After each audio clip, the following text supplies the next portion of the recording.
if we open up this PC, we see that we get a blank folder. So what's going on? Let's shut down this Mac computer. And then open up SheepShaver. And we see that the drive letter is set on M. Well, my computer's drive letter is C. So let's change that to C. Start the computer.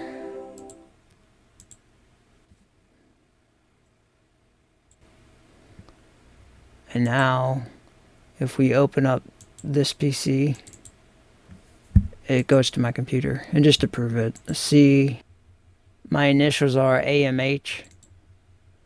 And here's my Google Drive folder.